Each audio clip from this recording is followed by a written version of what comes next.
창세기 30장입니다.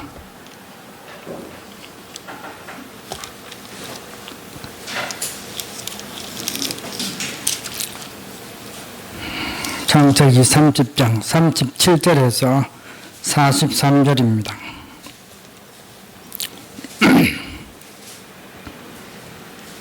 야곱이 버드나무와 살구나무와 신풍나무의 푸른 가지를 가져다가 그것들의 껍질을 벗겨 흰 무늬를 내고 그 껍질 벗긴 가지를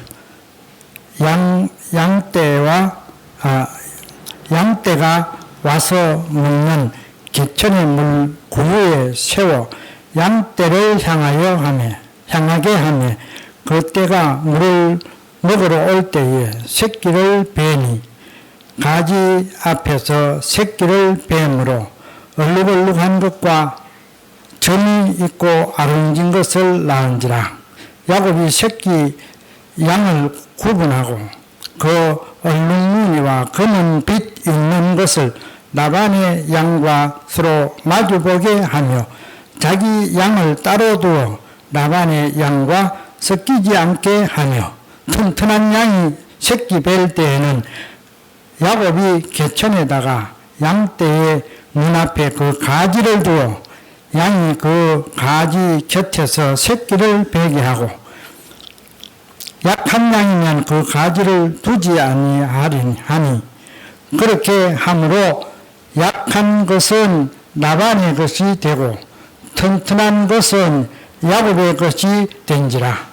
이에 그 사람이 매우 번창하여 양떼와 노비와 낙타와 나귀가 많았더라.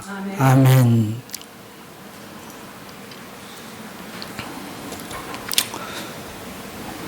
예, 오늘은 우리 교회 맥주 감사주일로 지킵니다. 맥주 감사주일의 뿌리는 구약시대 유대인들이 지키던 맥주절이 뿌리가 됩니다. 하나님께서는 구약 이스라엘 백성들에게 3대 절기를 지키라고 했죠. 3대 절기. 첫째는 유월절, 그 다음에는 맥주절, 그 다음에는 장막절. 유월절은 애굽에서 종살이 하다가 해방된 것을 기념하는 그런 절기입니다. 맥주절은 가나안 땅에 정착해서 농사를 지어가지고 처음으로 보리를 추수하면서 감사드리는 절기입니다. 장막절은 애굽에서 나와서 가나안 땅에 들어가기까지 광야 생활을 기념하는 그런 절기인 것입니다. 신약에 와서는 절기가 조금 바뀌었습니다. 맥주절은 교회에 성령이 임한 오순절로 되었고 또 장막절은 가을에 추수해서 추수감사절로 그렇게 바뀐 것입니다. 한국교회는 유월절은 지키지 아니하고 맥주절과 추수감사절은 지킵니다. 그래서 현재 한국교회가 지키는 절기는 4가지죠.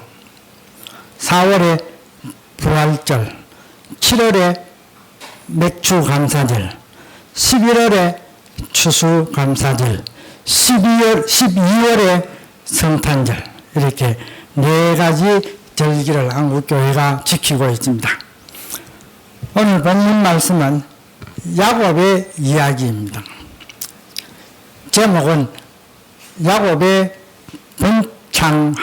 번창함이라는 제목입니다. 야곱의 번창함. 이 말씀을 통해서 하나님께서 여러분에게 은혜를 주시기를 원합니다. 야곱은 자기를 죽이려고 하는 형 에서를 피해서 밧단 아람에 사는 외삼촌 라반의 집으로 도망을 갔죠. 외삼촌 라반은 뭐하는 사람이었습니까? 양치는 사람이었습니다.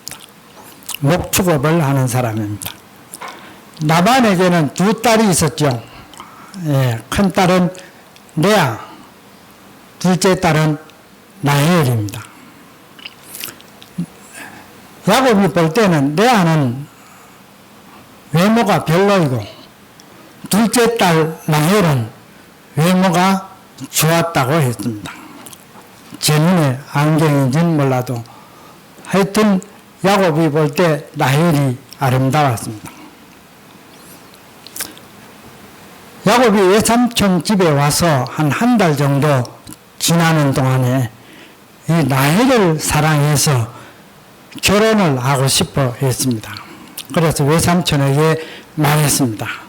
내가 라헬과 결혼하고 싶습니다. 라헬을 저에게 주십시오. 저는 결혼 지참금이 없습니다. 그 대신에 7년 동안 외삼촌을 위해서 열심히 일하겠습니다. 무보수로 일하겠습니다. 그러자 외삼촌이 그렇게 하라고 허락을 했습니다. 야곱은 라헬을 사랑하는 까닭에 7년을 수일같이 단 며칠처럼 그렇게 보냈다고 그렇게 말씀했습니다. 약속한 7년이 되자 외삼촌이 잔치를 베풀었습니다. 잔치가 끝나고 첫날 밤에 외삼촌은 라헬 대신에 언니 레아를 들여보냈죠. 방으로 들여보냈습니다. 그 다음날 일어나서 보니까 라헬이 아니고 레아였던 것입니다. 그래서 야곱이 외삼촌에게 항의를 했죠. 왜 라헬을 주기로 약속해놓고 레아를 그렇게 보냅니까? 나에게 주십니까? 그렇게 말하니까 이 라반이 하는 말이 우리 풍습에는 동생이 언니보다 먼저 결혼하는 법이 없어서 그랬다. 그렇게 말하고 앞으로 또 7년을 더 나를 섬기면 무보수로 일하면 동생 라헬도 주겠다. 이렇게 말한 것입니다. 자기가 이 재물을 많이 벌기 위해서는 딸도 그냥 팔아먹는 아버지인 것을 알 수가 있습니다. 야곱은 레아와 결혼해서 자녀를 6명이나 아들을 6명이나 낳았습니다. 나중에 딸도 1명 낳았죠. 디나. 예. 그래서 6남 1녀 레아가 낳았습니다. 남편이 자기를 사랑하지 않고 라헬을 계속 동생을 사랑하게 되니까 남편의 사랑을 받기 위해서 자녀를 많이 낳은 것입니다. 라헬은 자식이 안 생겨서 없어서 고민하다가 자기 몸종인 그 당시에 좀 재산이 많은 이런 사람들은 몸종을 두었죠. 주인의 몸종, 여종. 이 몸종인 빌하를 남편에게 주었습니다. 자기가 못 놓으니까 종을 통해서도 내 딸을 좀 낳아라. 종은 자기 개인 소유로 생각했으니까.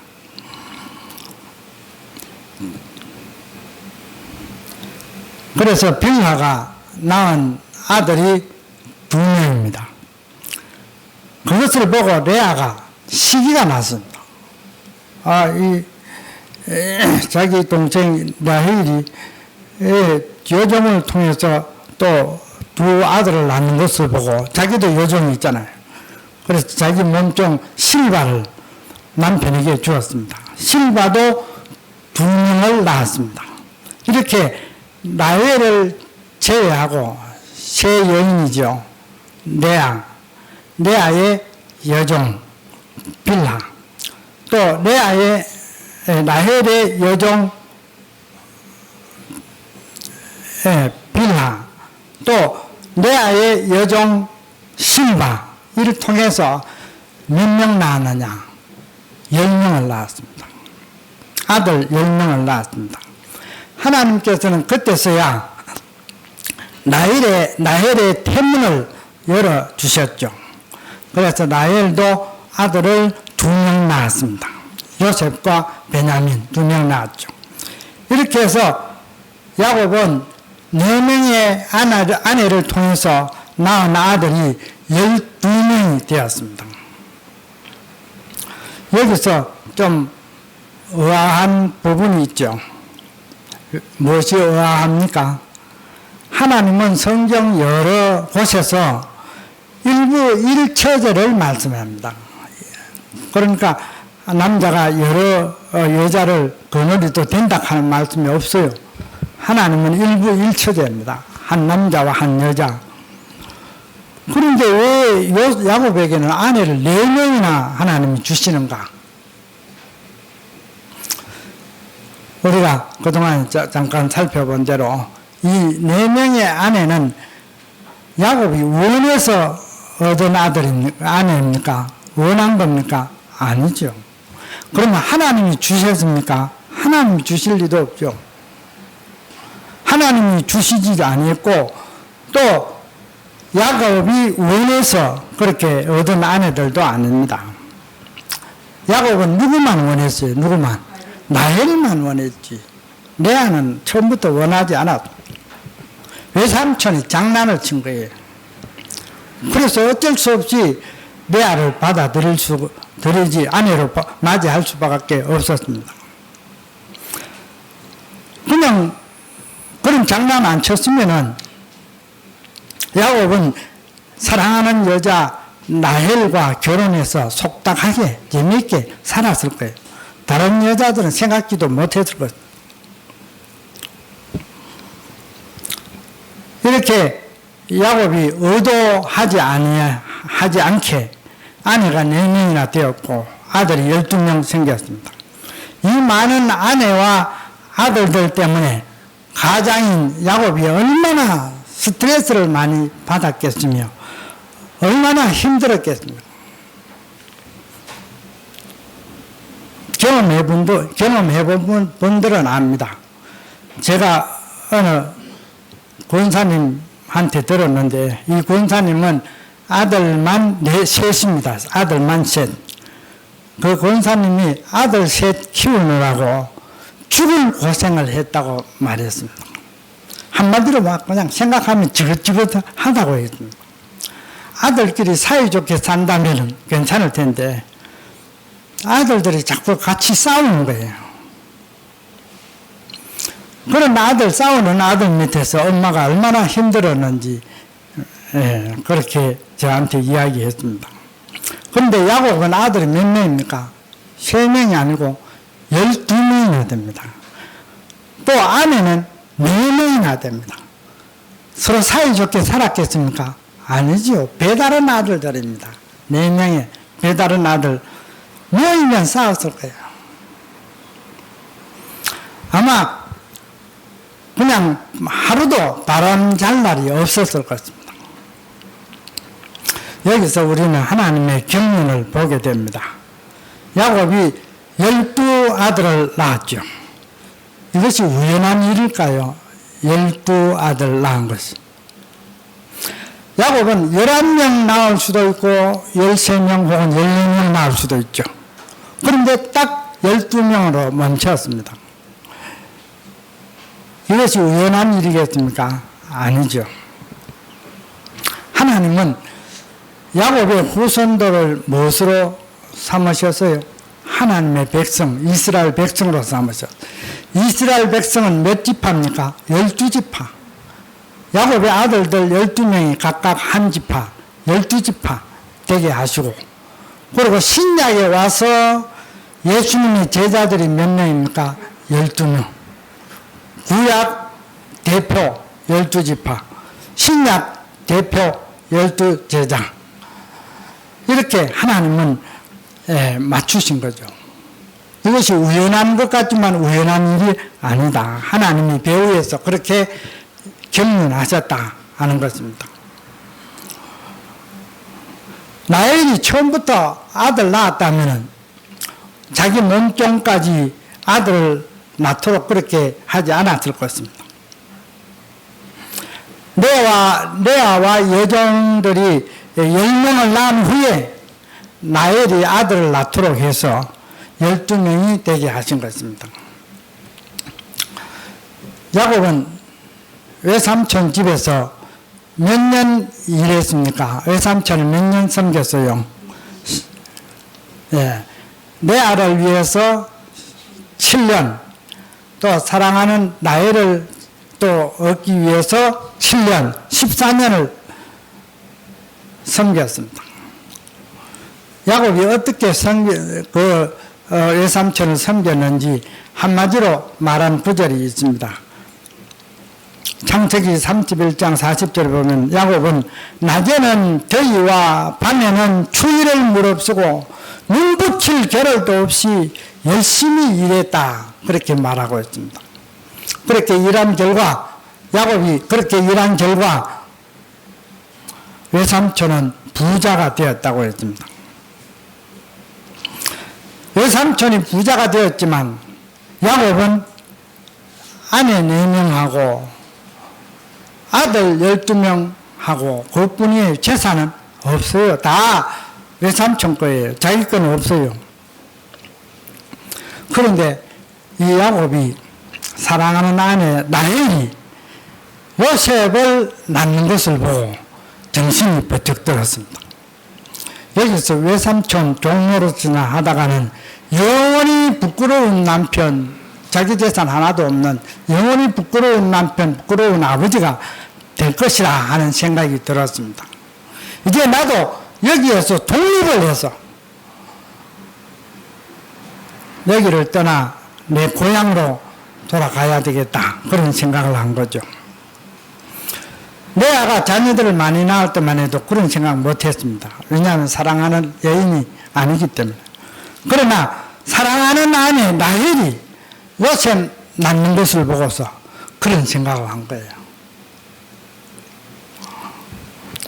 야곱이 외삼촌에게 말했습니다. 이제 여기를 떠나서 고향으로 가고 싶습니다. 허락해 주십시오. 그랬더니 외삼촌이 말했죠. 창세기 30장 27절 한번 보여줄까요? 창세기 30장 27절.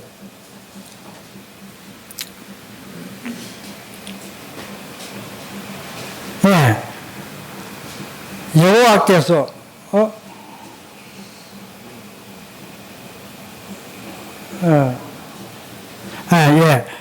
너로 말미암아 라반이 그에게 이르되 여호와께서 너로 말미암아 내게 복 주신 줄을 내가 깨달아노니. 이 라반은 부자가 되었죠. 야곱이 온 이후로. 그 부자 된 것은 이 야곱이 우리 집에 와서 야곱 때문에 하나님이 우리에게 복을 주셨다. 그렇게 깨달았다 했습니다. 네가 나를 사랑스럽게 여기거든 여기 그냥 가지 말고 여기 그대로 있으라. 내 품삯을 정하라. 내가 그것을 주리라. 그렇게 28절에서 말했습니다. 외삼촌에게 있어서 야곱은 보배입니다. 보배. 이 야곱이 돌고부터 자기가 재산이 크게 늘어난 거죠. 부자가 된 것입니다. 30장 30절에 보면 창세기 30장 30절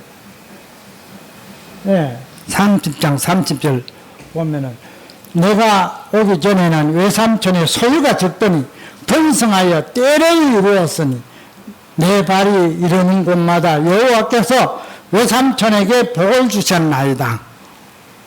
그러나 나는 언제나 내 집을 세우리까. 이 야곱은 외삼촌에게 족하지만 보배죠. 외삼촌 때문에, 야곱 때문에 부자가 된 거죠. 여러분 때문에 여러분의 직장도 부자가 되기를 원합니다. 잘 되기를 원합니다. 그래서 이 외삼촌은 어찌하든지 이 야곱을 자기 집에 붙들어 놓고 싶었습니다. 그래서 외삼촌이 네가 품삯을 정하라. 내가 그것을 주리라. 달라는 대로 주겠다. 이때 야곱이 외삼촌에게 이런 제안을 했습니다. 그러면 좋습니다. 외삼촌이 저의 제의를 받아주신다면 제가 여기에서 일하겠습니다. 양이나 염소 중에 아름진 것과 점 있는 것과 검은 것은 저에게 삿으로 주십시오. 도수로 주십시오. 이미 태어난 점 있는 것, 그런 양들은 내가 받지 않겠습니다. 앞으로 태어날 것만 저에게 삿으로 주십시오. 그러자 외삼촌은 좋다, 그렇게 하자, 흔쾌히 승낙했습니다. 왜냐하면 외삼촌의 양이나 염소 중에는 점 있는 것이 드물었기 때문입니다. 그게 많다면 그렇게 허락할 리가 없죠. 드물었기 때문에 준 것입니다. 외삼촌은 그렇게 야곱과 서로 약속하고 자기 집에 있는 그 점 있는 양이나 염소 이런 것은 다 골라가지고 자기 아들들에게 맡기는데, 이 야곱이 치는 그런 양들과 섞이지 않도록 사흘길이나 멀리 떨어지게 했다고 했습니다. 혹시나 가까이 있다가는 교배해가지고 점 있는 거 나올까봐. 야곱은 그때부터 점 있는 것은 한 마리도 없는 외삼촌의 양과 염소를 쳤습니다. 새끼 중에서 점 있는 건 나올 수 있겠습니까? 야곱의 삿으로 한 마리도 없는데 나오겠습니까? 우리가 생각해 볼 때 불가능해 보입니다. 그런데 놀라운 일이 일어났죠. 야곱이 행한 그 일은 아주 기상천외한 그런 일입니다. 창세기 30장 오늘 본문 37절에서 39절만 한번 보여주세요. 37절에서 39절. 야곱이 버드나무와 살구나무와 신풍나무의 푸른 가지를 가져다가 그것들의 껍질을 벗겨 흰 무늬를 내고 그 껍질 벗긴 가지를 양떼가 와서 먹는 개천에 물구유에 세워 양떼를 향하게 하니 그 떼가 물을 먹으러 올 때에 새끼를 베니 그 가지 앞에서 새끼를 뱀으로 얼룩한 것과 점이 있고 아름진 것을 낳은지라. 양들이 개천에 물을 먹으러 올 때 야곱이 버드나무, 살구나무, 신풍나무 이 세 종류의 가지를 꺾어가지고 그것을 양들이 먹는 물구는 물통이죠. 양들이 먹는 물통, 먹기 좋도록. 그래서 반대편에도 둬가지고 거기에다가 물통 앞에다가 그 가지를 세워 놓는 거예요. 그러면은 양들이 그것을 보고 물을 먹고는 뒤돌아서서 교배를 하는데, 교배에서 낳은 새끼들이 전부 점 있는 거예요. 점 있는 거.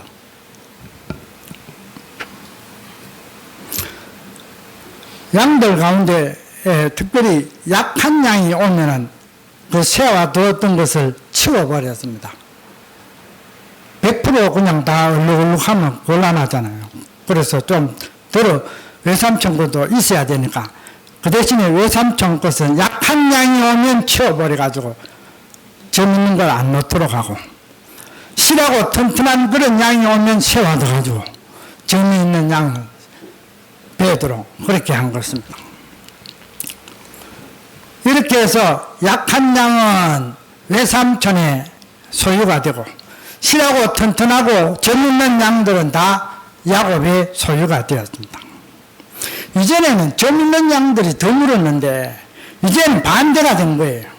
점 있는 양이 대부분이고 점이 없는 것은 얼마 없게 된 것입니다. 세상에 어찌 이런 일이 있을 수가 있습니까? 아니 무슨 마술도 아니고 어떻게 이런 일이 일어날 수가 있어요? 이게 뭐 사실이겠습니까? 아니면 신화겠습니까? 제가 누누이 말씀드리지만은 성경에는 신화가 없어요. 신화는 없는 것을 지어낸 이야기가 그게 신화죠. 근데 성경에는 없는 사실을 있는 것처럼 그렇게 기록한 말씀이 없는데 하나님의 말씀은 다 사실이고 진실한 것입니다. 그렇다면 어떻게 해서 그런 일이 있을 수 있느냐 이 말이에요. 사람이 할 수 있는 일입니까? 사람이 못하면 할 수 없는 일입니다. 야곱이 뭐 그렇게 했다고 여러분도 한번 해보세요. 양들이 물 먹으러 올 때 그 앞에다가 심평나무, 뭐 버드나무 가지 세워가지고 그렇게 낳는 거 한번 해보라고요. 그렇게 되겠습니까? 안 돼요. 있을 수 없어요. 사람은 할 수가 없어요. 그럼 사람이 못하면 누가 했어요? 하나님이 하셨죠. 하나님이 했다는 말씀이 있습니까? 있죠. 창세기 31장 한번 보여주세요. 31장 7절에서 9절. 야곱이 두 아내를 불러서 하는 말입니다. 7절. 그대들의 아버지가 나를 속여서 품삯을 10번이나 변경하였느니라. 그러나 하나님이 그를 막으사 나를 해치지 못하게 하셨으며 8절. 그가 이르기를 점 있는 것이 네 사슬이 되리라 하면 온 양떼가 낳은 것이 점 있는 것이요. 또 얼룩무늬 있는 것이 네 사슬이 되리라 하면 또 온 양떼가 낳은 것이 얼룩무늬 있는 것이니 하나님이 이같이 그대들의 아버지의 가축을 빼앗아서 내게 주셨느니라. 누가 그랬어요? 하나님이 하셨죠. 야곱이 그랬다면 그거는 야곱이 강도고 도둑놈입니다. 그런데 하나님은 그렇게 하죠. 하나님 보고 강도가 도둑놈 할 수 있습니까? 이 세상의 모든 게 하나님 소유인데 하나님 마음대로 할 수 있잖아요. 그렇다면 하나님은 왜 그렇게 하셨을까요? 야곱에게 왜 그렇게 하셨을까요? 야곱을 번성하게 하시기 위해서, 번창하도록 하기 위해서 그렇게 하신 것입니다. 야곱은 우선 가정이 번창했잖아요. 아들 몇 명요? 12명, 딸 1명, 13명. 또 아내는 몇 명? 아내는 4명. 야곱까지 포함하면 18명. 가족이 18명 된 거예요. 이 18명 뭐 전부 다 먹이고 막 옷 입히고 하자면 가난해가 되겠어요? 하나님은 야곱이 죄를 많이 짓고 막 그냥 잘못 행하는 것 많아도 사랑하시잖아요. 야곱도 하나님 사랑하는 마음이 있어요. 그 마음 보시고 하나님이 야곱에게 이와 같이 하나님이 부유하도록 축복해 주신 것입니다. 하나님이 축복해 주시기로 작정하시면 하나님의 방법은 많다. 우리가 볼 때는 불가능해 보여요. 야곱이 어떻게 그 종살이 하는 야곱이 어떻게 거기서 부자가 됩니까? 그런데 하나님이 주시고자 하면 하나님의 방법은 많다. 여러분도 마찬가지. 여러분도 하나님이 주시고자 하면 하나님의 방법은 많습니다. 그래서 줘가지고 여러분이 돈을 잘 쓰고 하나님 영광 나타내고 잘 살면 하나님 주실 텐데 주면은 틀림없이 배불러 가지고 하나님 모른다 하는 거예요. 그러니까 주면 해를 돈 줘가지고 해가 될 줄로 아시기 때문에 안 줄 수가 있는 거예요. 안 그렇게 했어요? 어떤 사람은 보니 살 생각 전혀 없는데 막 주변에서 그냥 그걸 막 사라고 그 땅 사라고 막 그냥 졸라 해가지고 많이 못해 샀는데 그 땅이 그냥 나중에 몇 년 지나서 수십 배 올라 그런 일들이 있잖아요. 그거는 그냥 지가 뭐 잘해가 그런 게 아니고 하나님 주시는 복이에요. 그것도 세상에 그런 일들이 많이 있습니다.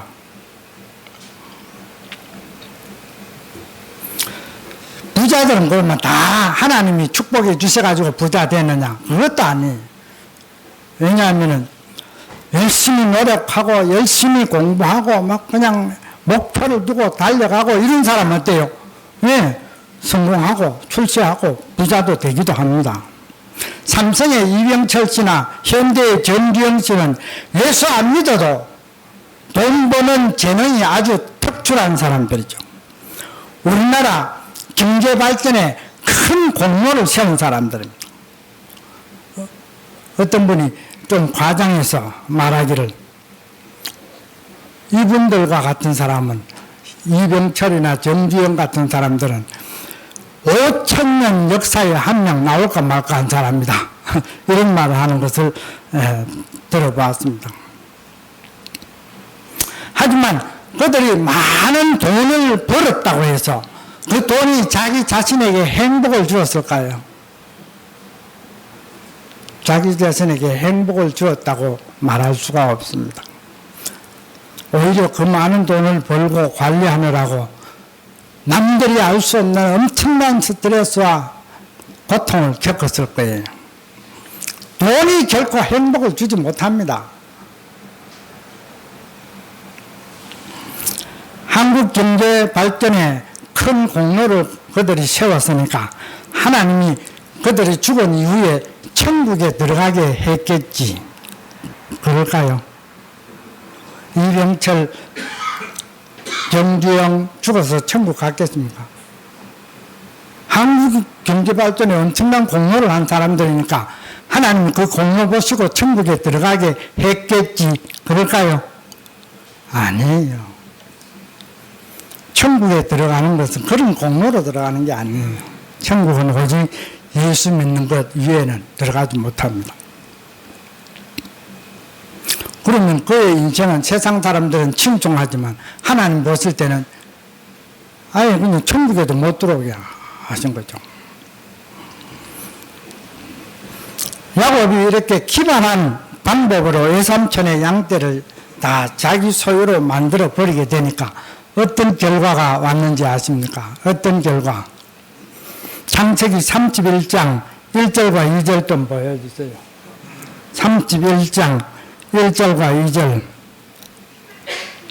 야곱이 라반의 아들들이 하는 말을 들은즉 야곱이 우리 아버지의 소유를 다 빼앗고 우리 아버지의 소유로 말미암아 이 모든 재물을 모았다 하는지라. 야곱이 라반의 안색을 보니 자기에 대하여 전과 같이 아니하더라.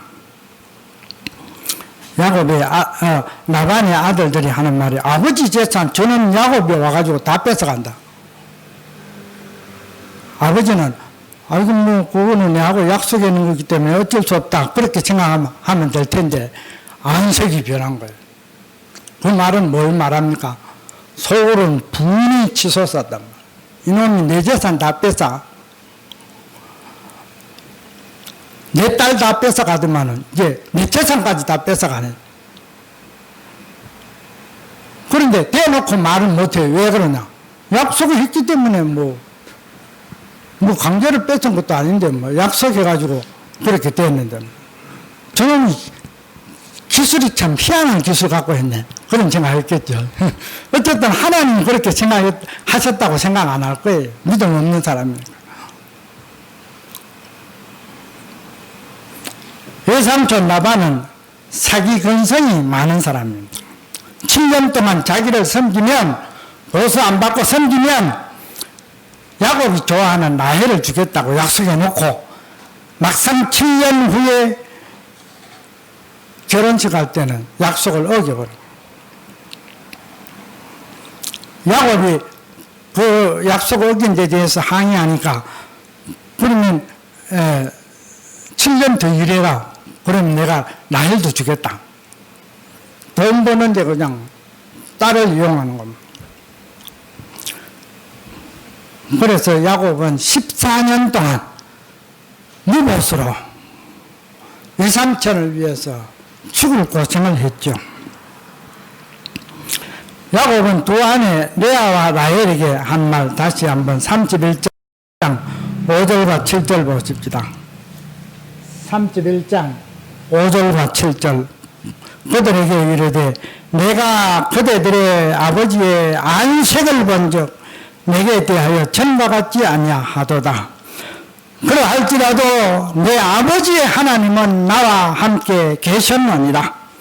그대들도 알거니와 내가 힘을 다하여 그대들의 아버지를 섬겼거늘 그대들의 아버지가 나를 속여 품사슬 10번이나 변경하였느니라.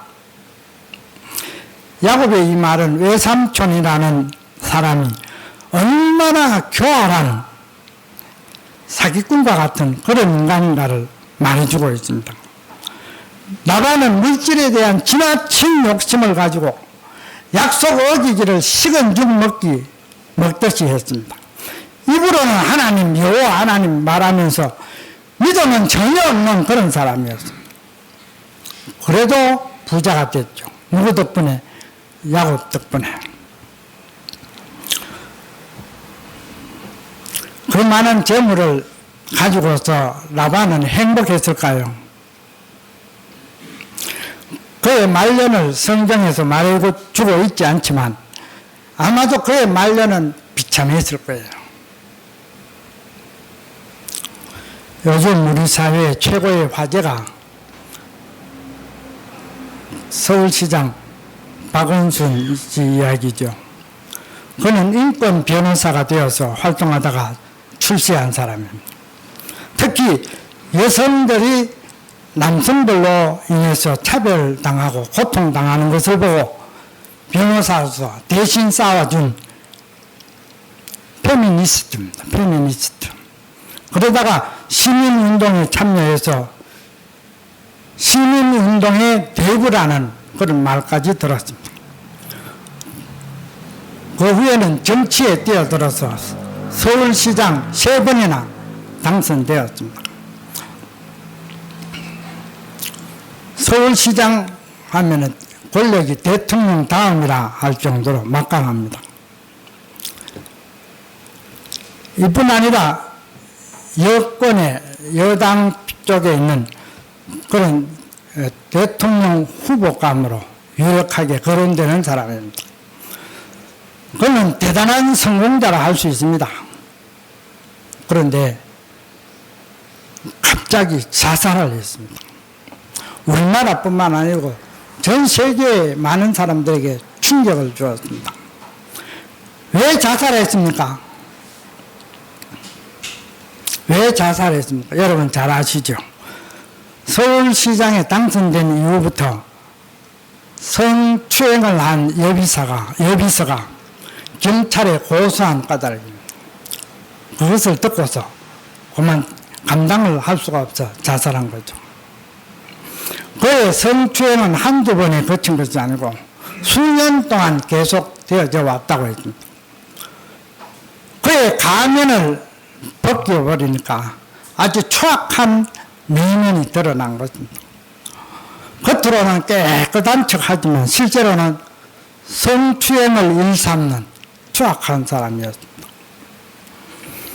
기독교에서는 그를 아주 못마땅하게 생각하는데 그 이유는 그가 동성애를 적극 지원하고 동성애를 장려하는 그런 사람입니다.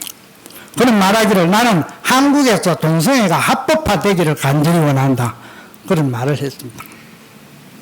해마다 서울 광장에서 동성애자들이 벌이는 축제, 퀴어 축제를 하도록 허락을 했습니다. 원래도 9월 달에 합니다. 허락해서.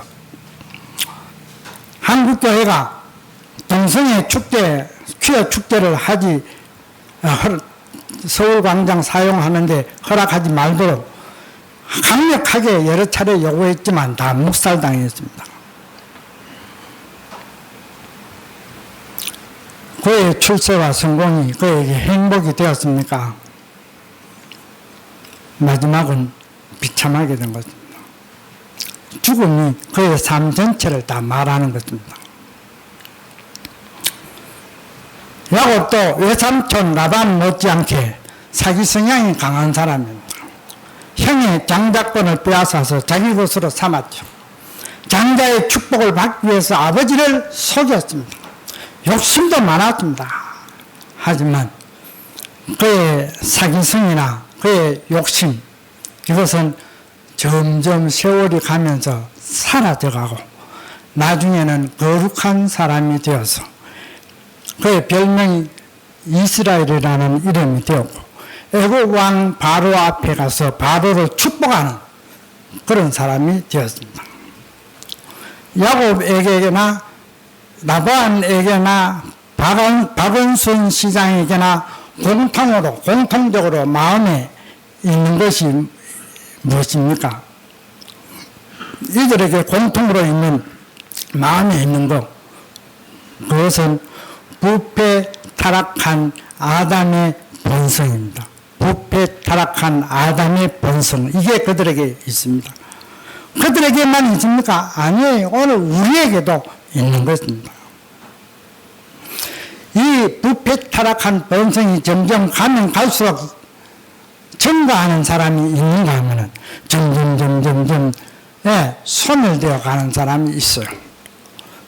증가하는 사람은 하나님을 알지 못하는 사람이고, 소멸되어 가는 사람은 하나님을 경외하는 사람입니다. 하나님이 이런 악한 나쁜 이런 본성을 해결하는 유일한 길인 것입니다. 지난 화요일 날 친구들의 성경 모임인 CIA 모임이, 이름 우리 줄임말로 CIA라고 합니다. 그 모임이 왜 CIA냐? Christ is all, 예수가 전부다 하는 뜻으로 그런 이름을 지었습니다. 창녕 우포에 우리 친구 목사님 중에 한 분이 집을 잘 지어놔가지고 거기에서 모였습니다. 그 모임에 한 부부가, 우리 모임에 오는 사람 말고 다른 부부가 초대되어서 신앙 간증을 했습니다. 남편은 대구 대림고등학교 수석으로 졸업해서 동국대학교 한의학과를 나와 한의사가 되었습니다. 자기는 수석이고 그 밑에 2등, 3등 쭉 7명 다 서울대학교에 들어갔다고 했습니다. 자기도 충분하게 들어갈 수 있죠, 서울대학교. 그런데 동국대학교 한의학과에 갔습니다. 고등학교 다닐 때는 친구 따라서 교회에 나갔지만 목사의 설교가 귀에 안 들어들어요. 전부 거짓말 같지만 들렸습니다. 그래서 서울의 대학교에 다니면서 교회를 완전히 떠나버리고 마음대로 살았습니다. 한의사가 되어서 일하면서 지금의 아내를 만나 결혼을 했습니다. 하지만 결혼 생활은 처음부터 지옥 생활이 되고 말았다고 합니다. 왜냐하면 두 사람의 성격이나 모든 게 너무 180도로 정반대로 달랐기 때문에, 그렇게 다르니까 만날 싸우는 거예요. 안 싸운 날보다 싸운 날이 더 많다고 했습니다. 어떤 때는 6개월 동안 서로 한마디도 말 안 하고 6개월이 지난 그런 적도 있었다고 합니다. 두 사람은 부부가 아니라 원수가 되어서 23년 동안 살았지만 이제 더 이상 같이 못 살겠다, 이혼해야 되겠다 결정을 내리고, 이 남자가 결정을 내리고 나서 자기 머리에 한 사람 떠오르는 사람이 있대요. 대구에 자기가 고등학교 다닐 때 친구 따라 교회에 다녔는데, 교회 나갈 때 그 한 선배가, 자기 선배가 자기한테 그렇게 잘해주고 마음에 아주 들게 하는 사람이 있었대요. 그분이 아직까지도 대구에 그 교회 나가는 거 알아보니 나가고 있다는 거 알았어. 장로님 되었어. 그래서 이분 이제 한번 마지막으로 한번 만나보고 이제 이혼하겠다, 그렇게 결심하고 대구에 내려왔습니다. 대구에 내려와서 그 장로님을 만나가지고 잠깐 고민을 좀 이야기하고 그냥 돌아가려고 내려왔는데, 이야기하다 보니까 그만 이야기가 너무 길어져가지고 맨날 며칠을 그냥 그 집에서 그 장로님하고 둘이 먹고 자고 해가면서 그냥 이야기를 계속했대요. 그러다가 그만 이분의 한의사 마음, 원장 마음이 그만 열렸습니다. 하나님을 진정으로 믿고 예수를 구주로 영접을 했답니다. 자기의 그 악한 행동들 다 하나님 앞에 회개까지 했답니다. 그렇게 하고 나서 서울에서 운영하던 한의원을 대구로 옮기고, 아예 대구로 옮기고, 선배가 사는 그 집 옆에, 선배가 사는 근방에 이사 와서 교회도 같이 다니고 있다고 합니다. 그것이 1년 6개월 전이랍니다. 그가 간증하기를 하나님 만나니까 모든 내 인생의 문제가 다 해결되더라 그랬습니다. 서울에서 만날 싸울 때는 막 한의원도 제대로 운영이 안 되고 어려웠대요. 근데 마누라하고 다시 사이 좋고 막 그냥 내 인생이 삶이 바뀌니까 정말 모든 게 순조롭게 잘 해결이 되어지더라. 예수 믿고 아내를 보니까 아내가 180도로 달라 보이더라 그랬습니다. 아주 꼴도 보기 싫던 아내가 지금은 얼마나 사랑스러운지 예수님처럼 보이더라. 그런 말을 했어요. 한의원에 출근하면서 점심을 사 먹어야 하는데 처음에 얼마 동안 사 먹었는데 사 먹는 것도 하루 이틀이고 맨날 사 먹으려고 하니까 그것도 힘들더래요. 그래서 아내 보고 도시락 사달라 했습니다. 며칠 전에 도시락을 먹다가 아내가 싸준 도시락을 먹다가 그만 펑펑 울고 말았다고 했습니다. 내가 아내에게 그렇게 못됐게 했는데 아내가 지금까지 도망가지 아니하고 살아준 거 너무나 고마웠어. 너무나 감사했어. 아내가 싸준 도시락 먹다가 펑펑 울었다. 그때 내가 딱 생각이 나는 게 있어가지고 하나 물어봅시다. 어제 트로트 노래가 유행하고 있는데 김호중이가 부르는 고맙소 노래 아십니까? 아, 알죠. 내가 그 노래 부르다가 나도 많이 울었어요 하더라고. 이어서 아내도 나와가 간증을 했습니다. 남편이 이렇게 변하게 될 줄 나는 전혀 상상도 못했습니다. 남편이 변하는 거 보고 하나님이 변화시키지 못할 사람은 세상에 한 사람도 없겠구나 하는 생각이 들더라고요. 전에는 사는 것이 지옥이었는데 지금은 사는 것이 천국이라고 이야기했습니다. 두 분의 간증을 통해서 많은 은혜를 우리가 받았습니다. 제가 간단하게 핵심만 이야기했지 말도 참 잘하더라고요. 하나님 만나면 아담의 그 부패 타락한 본성도 사라지고 거룩한 사람으로 변화됩니다. 인생의 모든 문제들도 다 해결이 되어지고 행복한 사람이 되는 것입니다. 이런 은혜가 여러분에게 계속되기를 간절히 바랍니다. 아멘.